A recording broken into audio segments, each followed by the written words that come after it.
Good morning and welcome to the Cocklebur Morning Show. I'm Cassadee Davis, and with me as always is my ever popular co-host, Sergio Ferlioni. How you doing, Serge? Good. How are you doing? It's great to be here. Great to see all the folks great out there again. You know, before we get started, we got to talk about the last show that we were on. Why? Well, that last show, I came out and I had kind of read that, that poem. Yeah, that was nice. I just want to know if that was okay. I did. I liked it. Okay. It's good. It's in a little frame. Because I was thinking about doing another one. You should do a book. Well, I wanted to make sure it was okay with you first. Are they about me? Well, yeah, it was kind of about you. Yeah. That's a little weird. It but is, I mean, you could if you want to. Okay. Well, you're not gonna, you're not gonna go goofy or anything. No, not any goofier than usual. So. Okay. All right. So. Yeah. Let's get on with the show. That'd be great. Is that all right? That's perfect. Okay. I heard. Yeah. That you've been kind of working for Clem down at Clem's Feed Store. Well, I mean, I wouldn't call it working for Clem. I've been involved in some goings-on at the feed store. Really? Yes, you heard correctly. What type of goings-on? Well, you know Clem. He's always looking to expand, make things bigger or better. He's a businessman. And what exactly are you doing? Well, if you haven't heard, Clem has always had this secret dream of putting a theater in the back of the feed store. Oh, how cool was that, huh? Yeah. I heard something about he borrowed 11 chairs from the church or something to fill her up you have to have plenty of seating. Yeah, and he's actually had me out on assignment, going and looking at different theaters, getting ideas. So really? Yeah. Wow. Exciting stuff. That is exciting. What'd you find? Oh, well, one I really want to tell you about is down in Northwood, Iowa. Okay. It's in Worth County. I don't know if you're familiar with the area at all, but very, very cool. It's the Northwood Theater. Okay. And I went and did some research, took lots of notes, so learned a lot. Really, I did. It's a neat old building. Okay. And the Northwood Theater is actually part of a group called TUNE. And then that stands for Total United Northwood Effort. It's like a community building group. Okay. And so they're a part of that. And where the Northwood Theater is located is this old historic building. It's actually on the National Register of Historic Buildings, Historic Sites. And it was built in 1891. It was a J.B. Thompson building. And they originally had like general items in there, like a general store. Like a general store. Right. So merchandise, things like that. Yep. And it's located on the highway of 65, corner of 65 and 105. Okay. Down there. Just a really cool theater, or the theater now that's located there. It's been there since 2009. Okay. And Lorraine Mix, I do believe her name is. Lorraine Mix. Yes, Lorraine Mix. She's a really neat lady. Go down there. You should go down there and chat her up. Do not believe I know. She's been running it since 2010. Really neat, though. You can go any night of the week. Okay. So Monday through Saturday, they open the doors at 7. Okay. Sunday, you go a little earlier, a little matinee at 4 o'clock. Mm-hmm. And they've got fresh popcorn, refreshments, really reasonable prices. And Fun Friday. Every Friday, they mix up the movies. So there's a new flick every Friday. Kind of a cool place. Wow. Yeah, really neat. Wow. Do you really think that Sweet Swine County is ready for a movie theater? Oh, we love entertainment, right, folks? I mean, I think we're ready. What has it been since like 1936? And he's got the 11 chairs. I don't see what's holding him back at this point. I was talking to Mrs. Swanson. She says she's not going to step foot in a movie theater unless they're showing a Clark Gable film. Oh, he was pretty dreamy, though. I mean, you can see where she's coming from there. You even have to admit that, Serge. He's good. I don't know. I think it's. I don't think great. guys are good looking or anything. You got to be open-minded. You do. I mean, yeah, Clark Gable. Well, Cassadee, should we go ahead and introduce our guest? That would be great. All right. Sounds good. I will do that. From the Independent Order of Odd Fellows, I'd like to introduce Bernard Leach and David Ace Adams.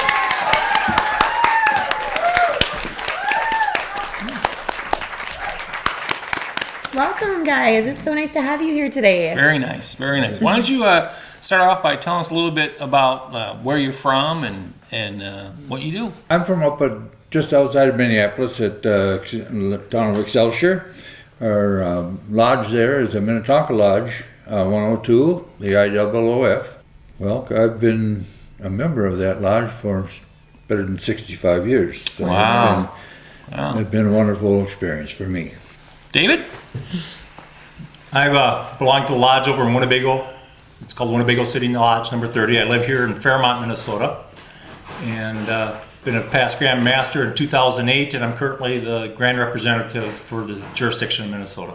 Well, so we have some experienced and knowledgeable Oddfellows to talk to Yes, today. we definitely do. And I think the question that maybe a lot of our audience and viewers might be thinking is exactly what is an Oddfellow? What are the Oddfellows? Well, it's a fraternal order that it started in England, at the time where they,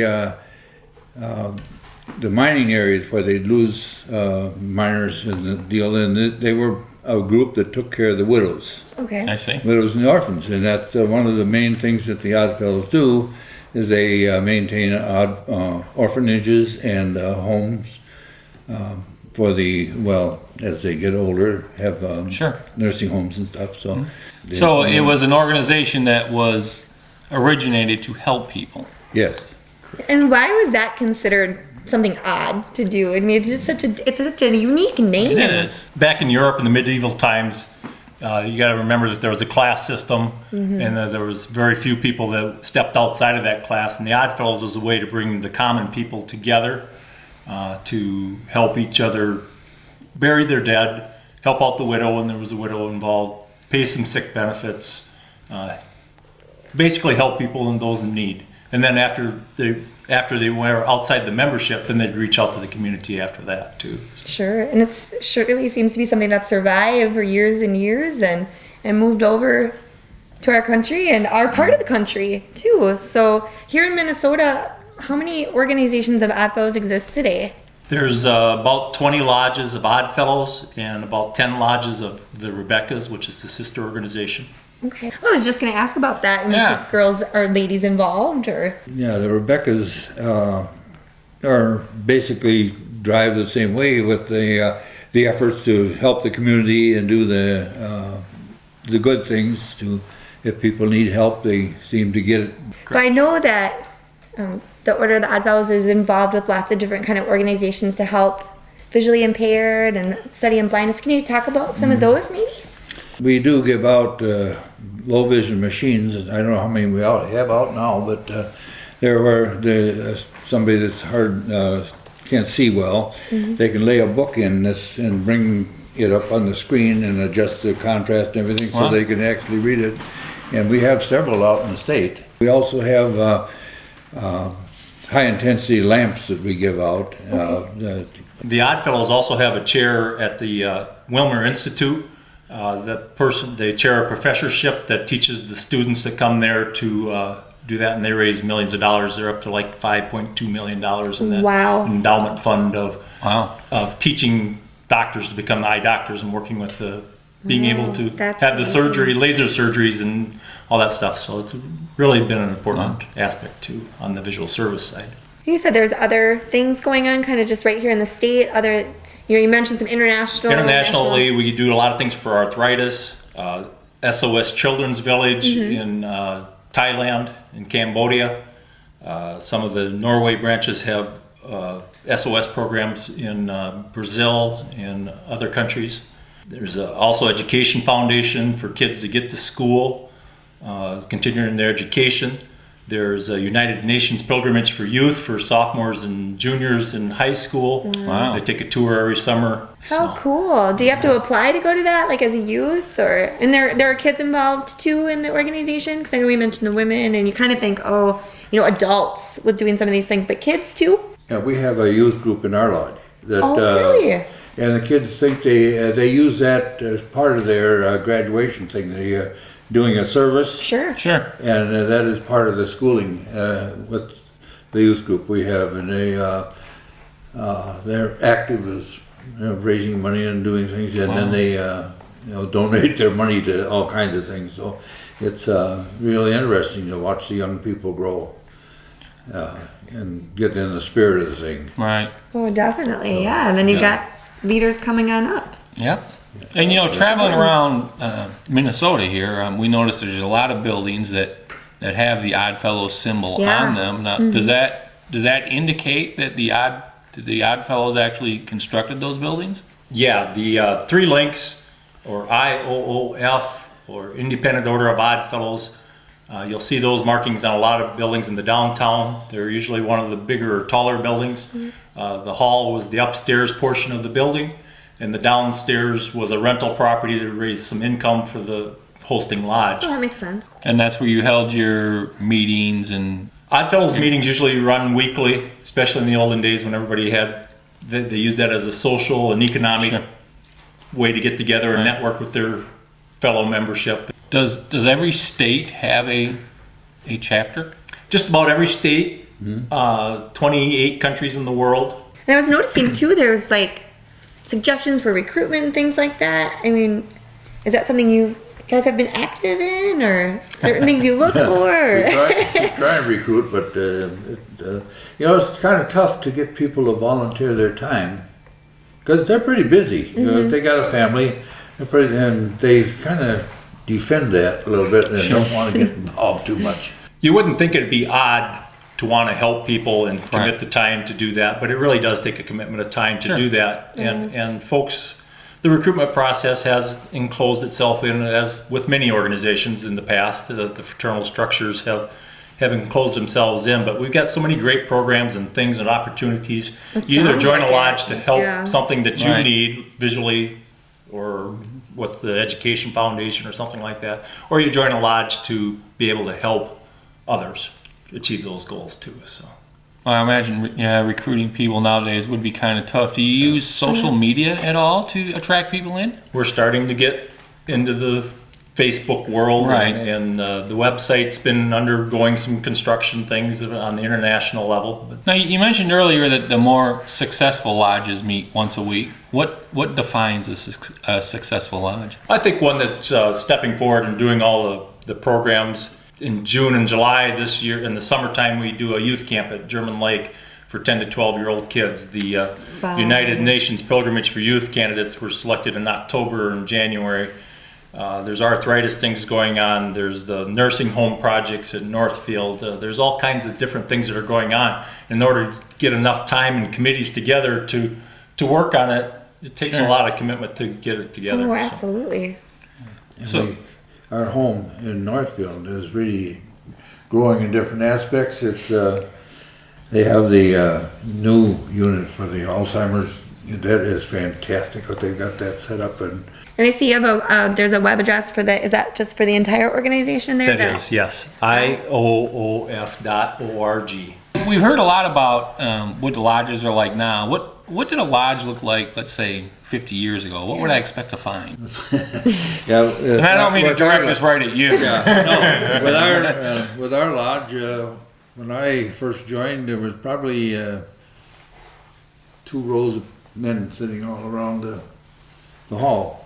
You had 2 rows of seats, and now it's not quite that heavily used, but they're nice big halls too. Yes, I mean, this isn't like just 24 guys. It's set up, but the head chairs, they're kind of ornate chairs that we have for the Noble Grand and his supporters, and then Vice Grand at the other end, and he's the one next in charge, the Vice Grand, after the Noble Grand retires. Okay. And so they're all set up that way, plus they have a chaplain station on one side and the junior past grand on the other side. We have, so there's chairs on each side that have an officer.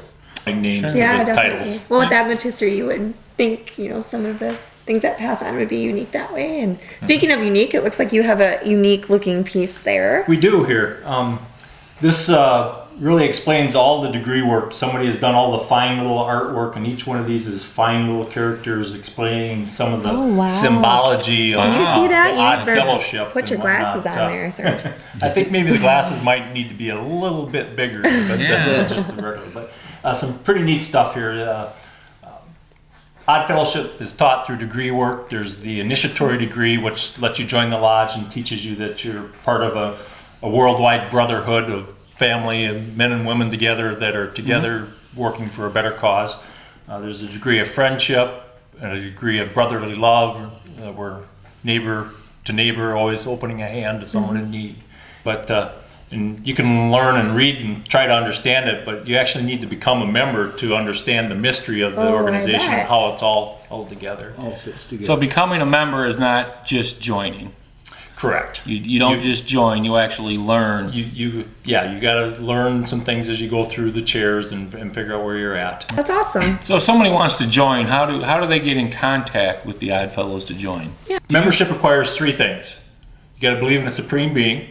We don't instruct you and teach you or command you to believe in any one way or one religion over another. We actually have laws forbidding you to argue politics, or religion within the lodge room. But just to have That's a belief. good rule. Yeah, it's a Okay. good rule. It's sometimes pretty hard to enforce. You must be 16 years of age to become an Oddfellow or Rebecca. You Okay. can join the junior lodges at 10 years old. Okay. And you've got to have a fraternal spirit. You got to qualify yourself that you want to be able to help others. We'd like to reactivate lodges in some of the communities around. It takes 15 members to get a new lodge started again. Okay. That's it. It's 15. Yeah. How is it decided which organization or what your next focus is going to be on helping people? We did find a family this year that there's a gal and 5 kids. She's lost her job. They didn't have anything. And so we collected all kinds of gifts for the kids. This is holiday season. Aww. So, and this is where our youth group got into it. You know, they all went out and they each bought a present for each one of the 5 kids and the mother. Wow. Oh, wow. And Nice. that youth group did that. That Each is one. so neat. And Okay. and I guess she just broke down and she said, I didn't think I could ever do anything for my kids for Christmas. Do you do a lot of stuff around the holidays then? Each individual lodge can make your choices like you're asking okay. about. So if a member has a certain need, I know our local lodge over in Winnebago had built a ramp for a member who needed access to his house. He had knee surgery and needed some Okay. help doing that. Well, from there we used the used material to build another ramp, and then we built another one and the word got out. So we've built probably a dozen ramps now in the last 5-6 years.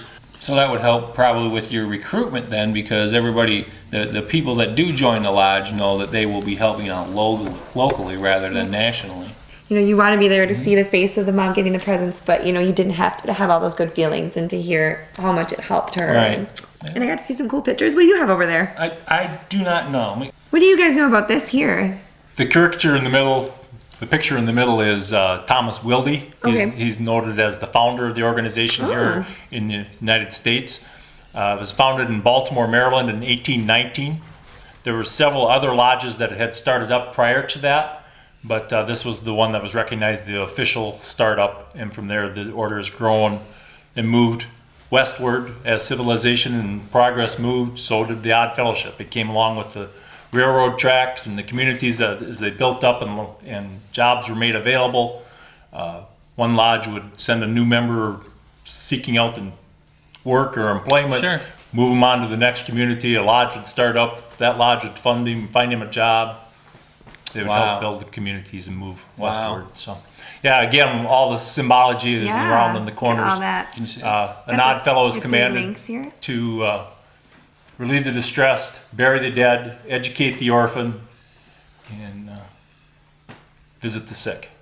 Wow. There is so much on there. It's really neat. There is. And I suppose you learn about each of those things as you grow in the Right, it's all part of the organization. degree work that you learn as Cool. Odd Fellows. The eye is the all-seeing eye of God that you Dead see center. there. Up at the top. Okay.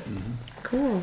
Well, you really do have a fantastic organization. Yeah. And I'm glad you guys came on. That's about all the time we have for us today. But Oh, we have to go already. I think so. But I'm we not really gonna want to talk thank longer. you for joining us. Thank you guys Thank so you much. very It was much. so wonderful having you here.